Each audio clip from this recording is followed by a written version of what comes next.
series is called Worship. Often people think singing and playing music is worship, and I have heard people say, oh, today's worship was wonderful because the drummer played so well. Nathan is here. He played wonderfully well today. Some people say, oh, your singing was superb.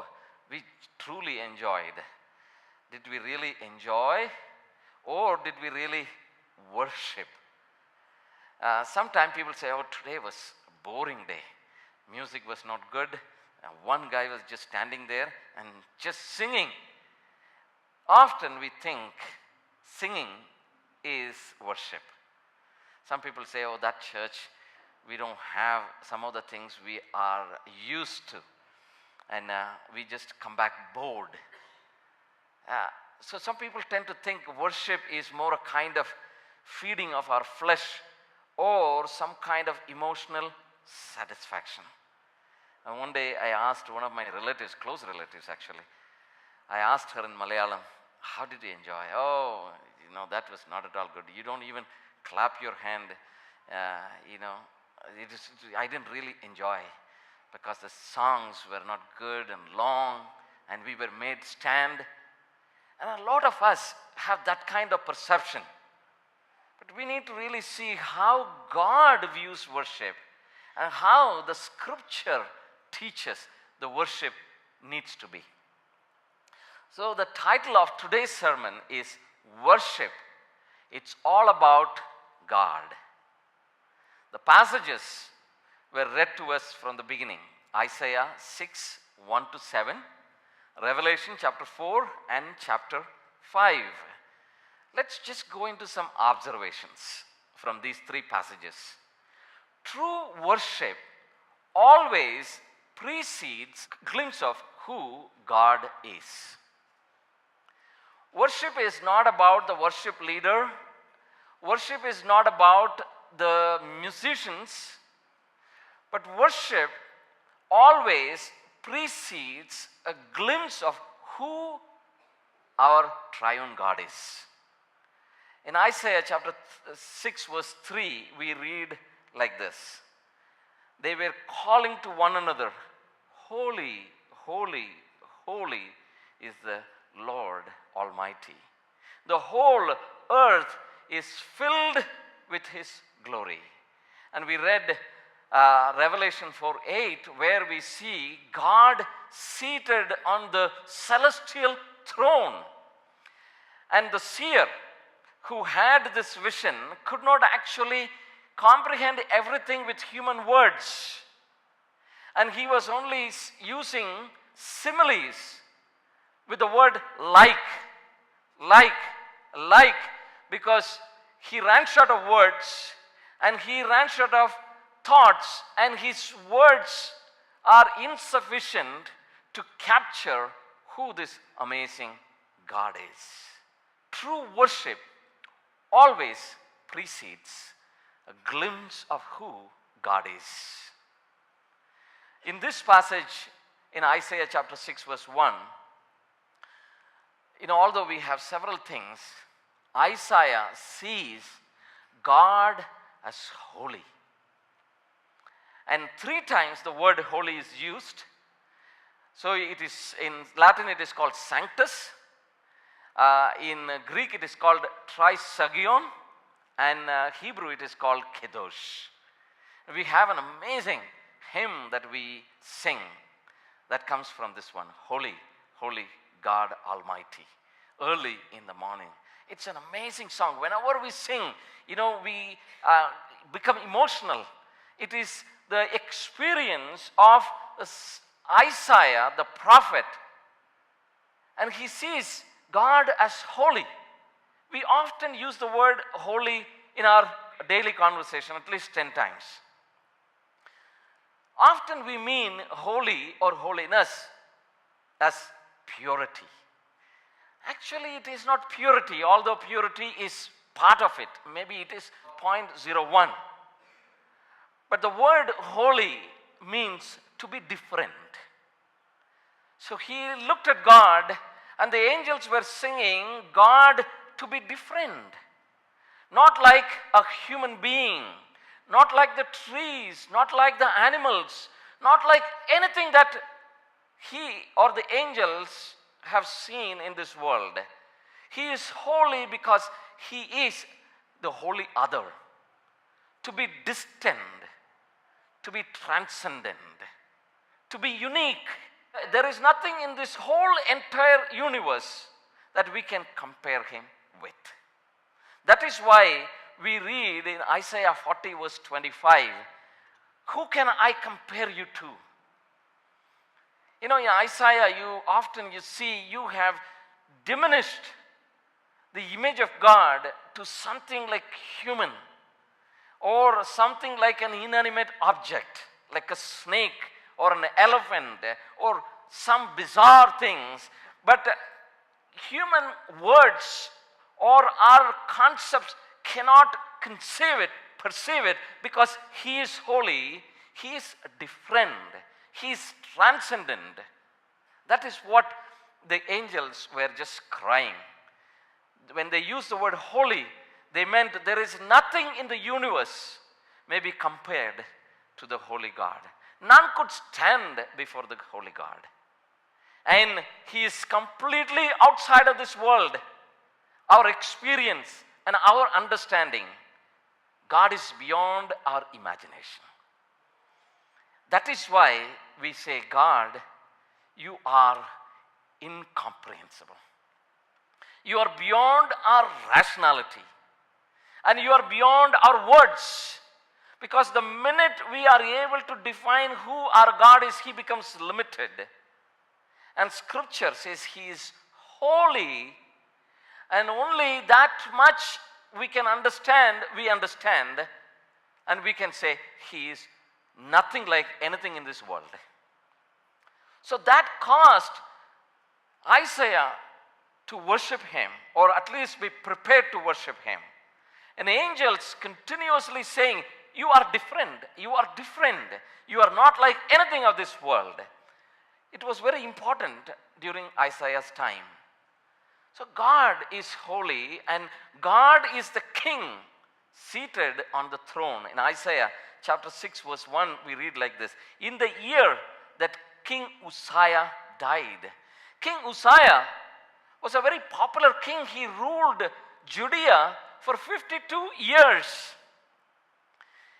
You know, he brought stability to the nation. Economically, it was just doing very well. And he was a farmer. And he had developed a lot of farms, vineyard, and other agricultural farms. And this country was so self-sufficient.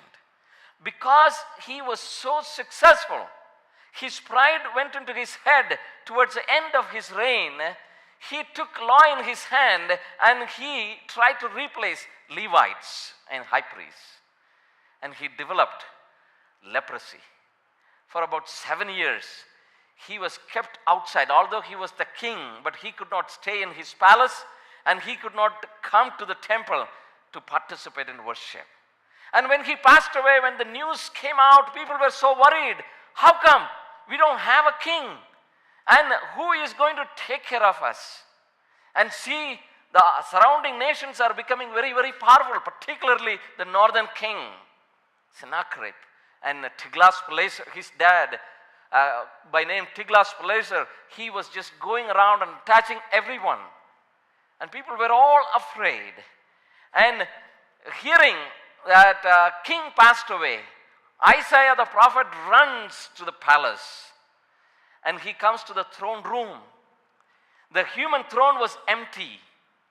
But he says, in the year the king Uzziah died, I saw the Lord seated on a throne high and exalted.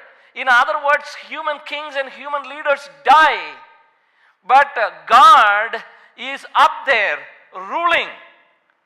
And he rules today, tomorrow, and forever. He is sovereign. He is holy. He is different. He is unique. And same thing we read in Revelation chapter 4, 2 to 6.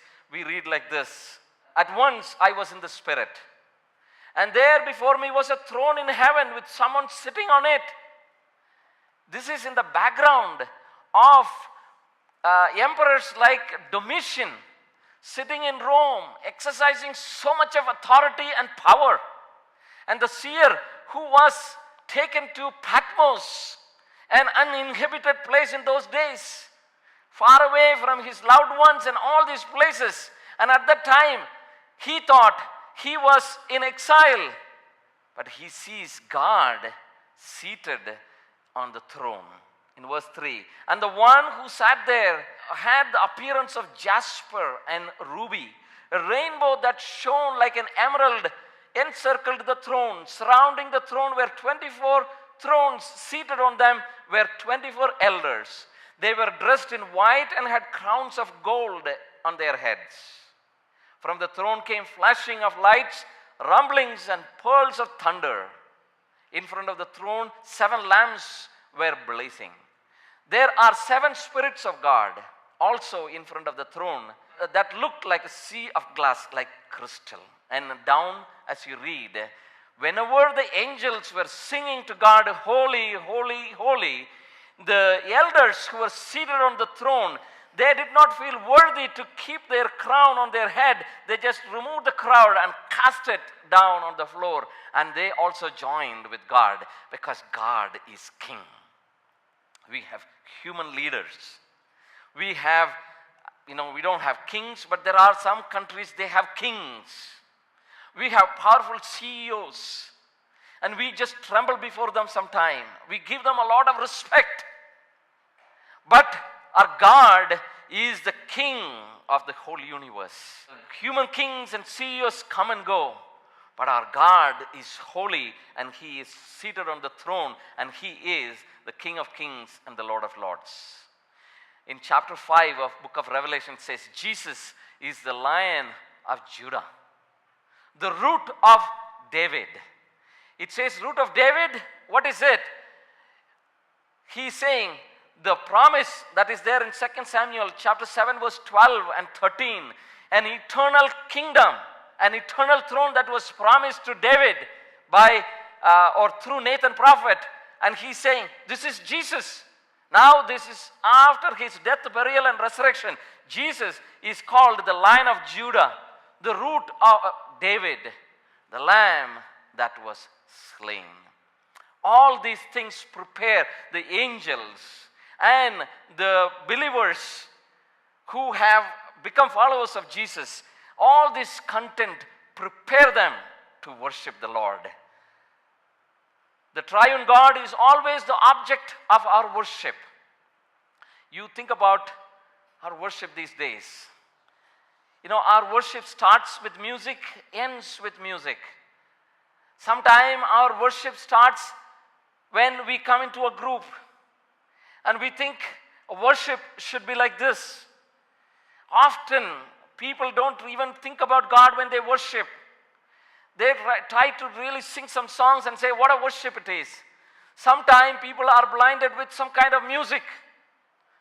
And as they sing songs and they sometimes increase the beat, and the music goes a bit faster and faster, and little bit people say, what a worship. I don't want to really judge that kind of trends and effort. But in the scripture, it is more to do understanding of who God is. Understanding that God is holy, he is different, he is unique, and he cannot be compared to anything. And he is the king. Even when there is no king on the human throne, he is the king. When people come into that kind of understanding, that is the time the real worship starts, because the object of worship is God himself. Triune God is always the object of our worship. Often when people open up their singing, their song, and sometime when the worship leader makes a mistake or slows down their worship, they are very unhappy, because we are tuned to worship God whenever there is music, whenever there is a worship leader. Actually, great worships can take place with no worship leader, no other people, in an isolated place like Patmos, as long as we understand who God is. And I have had experiences, days and weeks together, I have been worshiping. When I knew my God is compassionate, my God is caring, my God is a provider, my God is a leader. When I know Him through the scripture, when I experience it, no one needs to come and just motivate me. Put your hands together or lift your hand and just worship the Lord. I don't need to. Actually, the more I know, the better I worship, because He is the object of worship.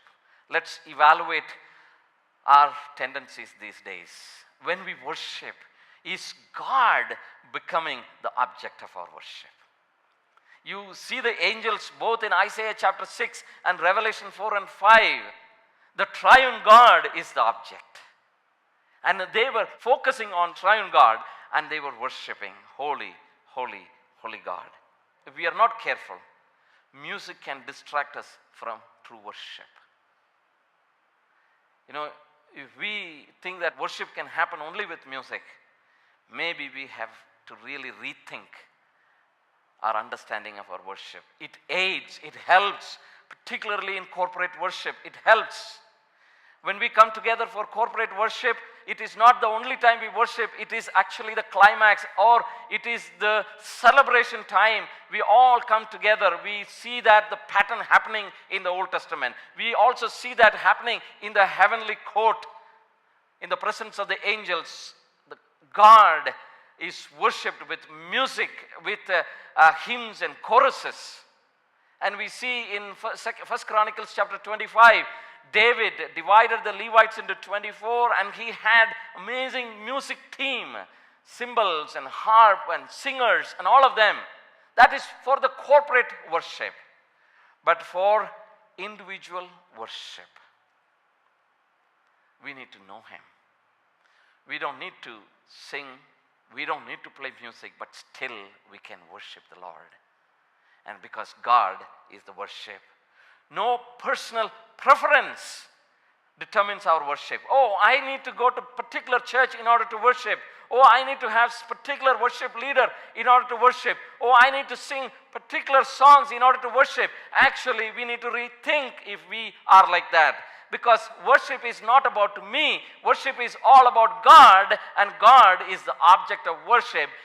Actually, we need to know Him a little bit more. We need to understand Him a little bit more. We need to develop an appreciation for who God is. That actually makes us worship. It can be in the quietness of our heart or in the company of other people, through our testimonies, through our singings. These songs are experiences of some other songwriters like Chris Tomlin or Don Moen or Darlene Zschech. All these people, they have experience with God and they have composed their experiences. And actually we use them to go behind. That is the object of worship, our God.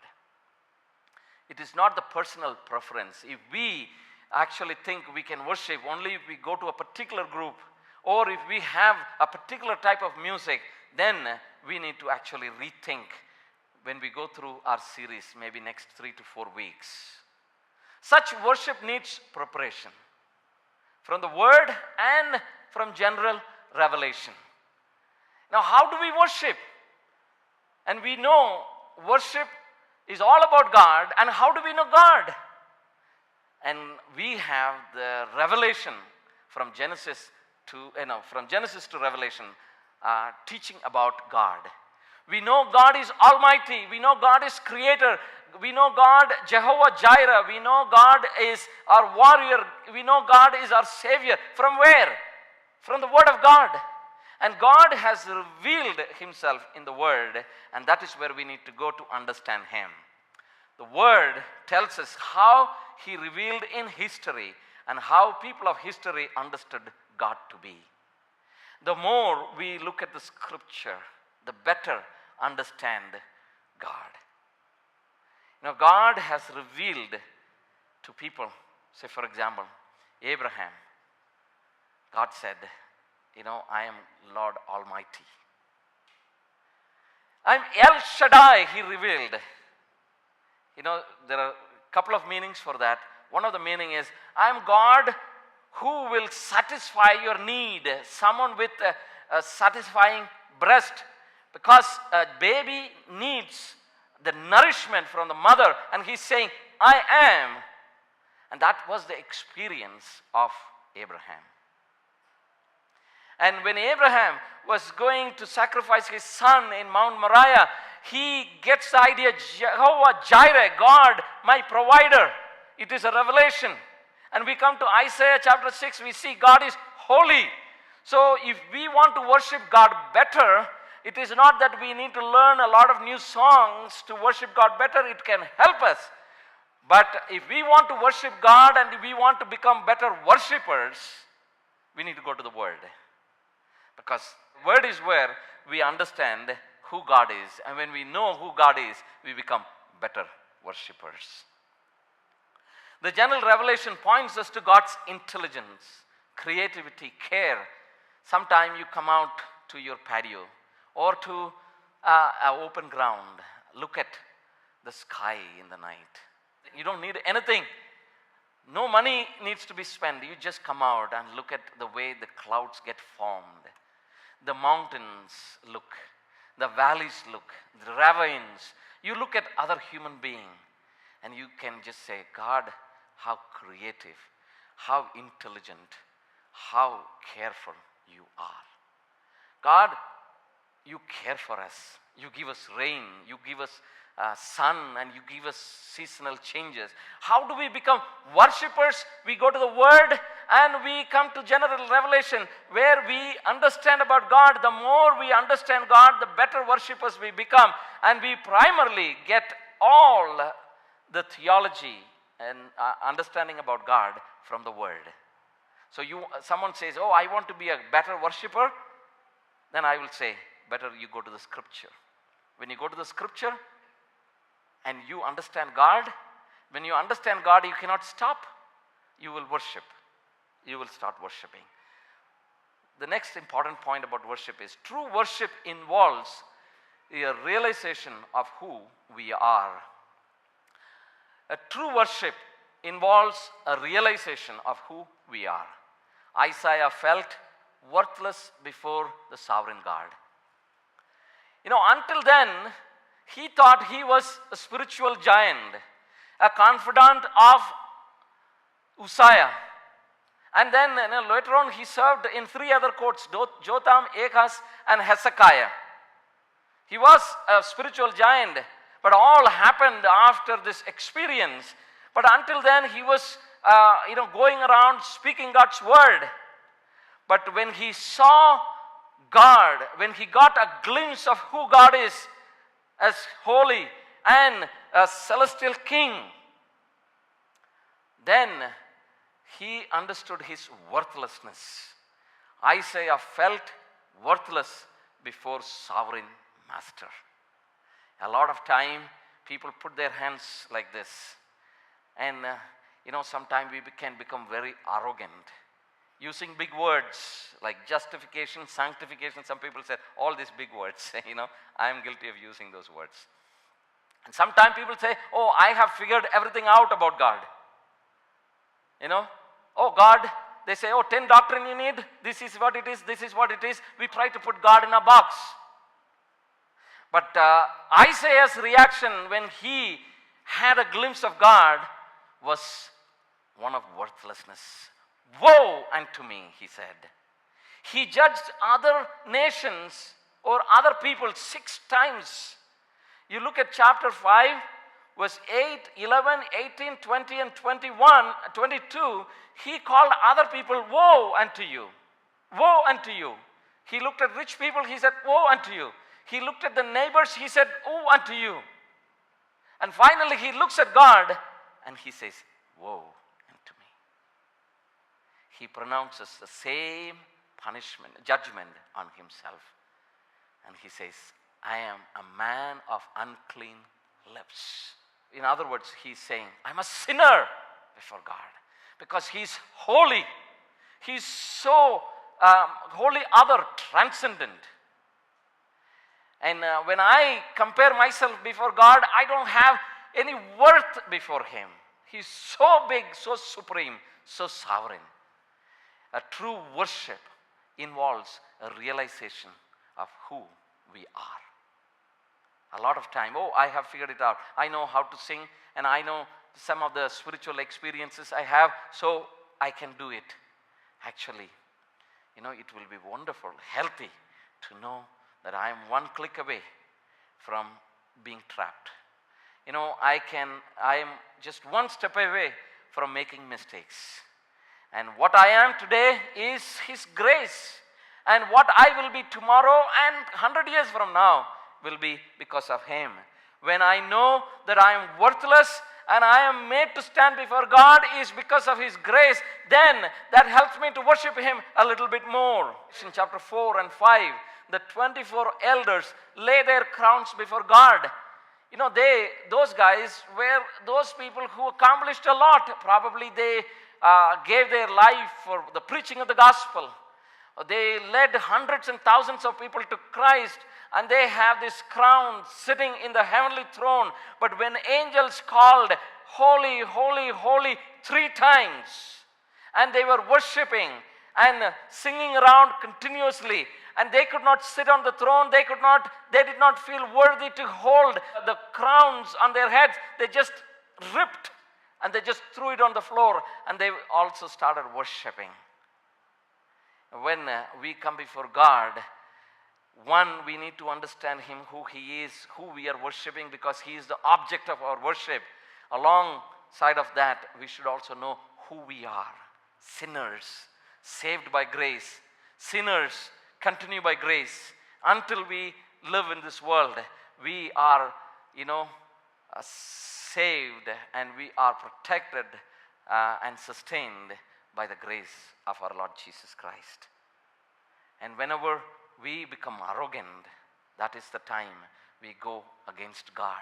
And we have several examples like that. You can actually go ahead and read a little bit later, Isaiah 14 and Ezekiel 28, where some people tried to take things in their hand, and they said they can sing well, they look so beautiful. That makes them bigger than God.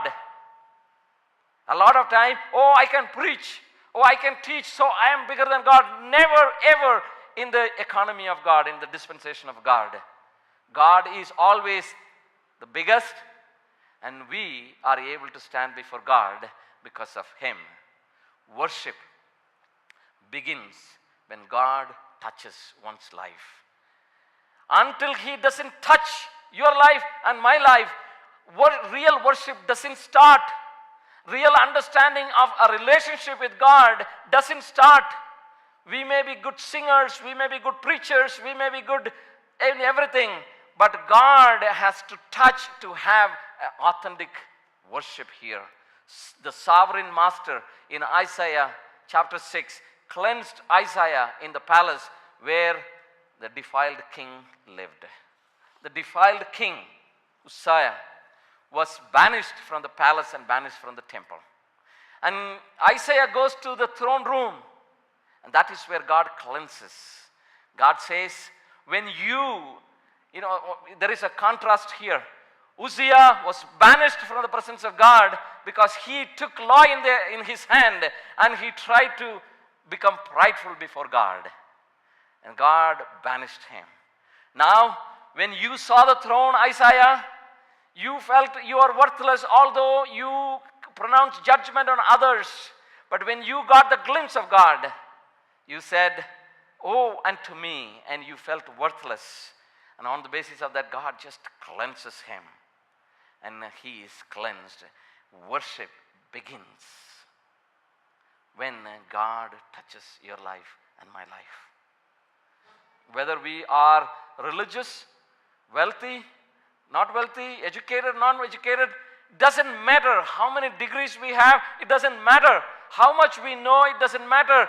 Worship begins when God touches our life. It's amazing. We are going to look at some passages next week and the following week, how a life that was touched by Jesus became so precious and became worshippers. Isaiah was cleansed free to worship. serve and live for God. You know, when God cleanses, it affects our theology. It affects one's understanding of purpose in life. Until then, Isaiah had a different one, maybe very elite type of ministry. But he was going to lift heavy weights after Isaiah chapter 6. You know, in fact, he was able to understand God after he had a touch from God. Until then, he was just afraid of God. Woe unto me, I have witnessed the amazing God. And God touches him and cleanses him. And he overhears what God was saying. Who will go on our behalf? And he said, here I am. You know, maybe until then he was thinking he was serving God. But now he's going to really serve God because God touches him. Let's not push that too much here. This shows that the sovereign God is merciful. Although someone is a sinner, he has an unclean lips. He is not worthy to stand before God. But when a person realizes that that person is a sinner, that person is unable to stand before God because because he is a sinner, his hand is full of blood. When he comes to God, God never forsakes. In this case, he cleanses Isaiah. And we see from Genesis to Revelation, God touches people who come to him. To anyone who comes to him, he will never reject. He gives them the authority to be their children. Peter, apostle, he went away from God. And he was in his old profession. Jesus comes back, restores him. And people came back to God several times asking for forgiveness. We know David, the king. In Psalm 32 we see until he was holding the sin to himself, not confessing outside, it was burning sensation in his bone and he could not actually live happily. He could not lead a normal life. According to Psalm 51, he didn't have the joy of the salvation. But when he confessed, he had an amazing release and he had the assurance that God is going to actually take him farther down to accomplish his purpose. If you want to be a worshiper, you need a fresh touch from God because God is compassionate. You know, you probably are saved, you've been a Christian, but you don't have the passion in your heart because you are not reading the scripture. You are living on second-hand information and you are living on someone else's experience, someone else's song and someone else's hymn, and you have not really spent time to think about who this amazing God is. As a result, you are remaining as not as a worshiper, maybe as a religious person. But we see in Isaiah, God is willing to touch us. And God should become the object of our worship. And we should see him as holy, the King. And he should be the person to whom we direct our songs and good words. But to have that passion, the renewal, a new life, new beginning, it comes all with his touch from above. Even as you continue to listen to me, and I pray that you will actually ask God, God, touch me afresh and make me to be a worshiper and help me to serve you, not because I have a degree, not because I have an appointment order. Father, I serve you because you touch me. No one should serve the Lord if that person doesn't have a touch from God. And you cannot sing songs from the bottom of your heart if you don't have a touch from God. Is God stingy to touch you? Not at all. It is because of you. You have kept yourself away from him. As a result, you are at loss that you have not received a fresh touch from you. God doesn't want a worship, a lukewarm heart. neither cold nor hot. God is too close to your mouth, but He is very far from your heart. He knows how we worship Him. We can fake human being. I can fake my friends and my family. But when we come before God, we need to have a touch from Him. An angel coming and touching and cleansing us. Hallelujah. And the next point, I have put it in caps.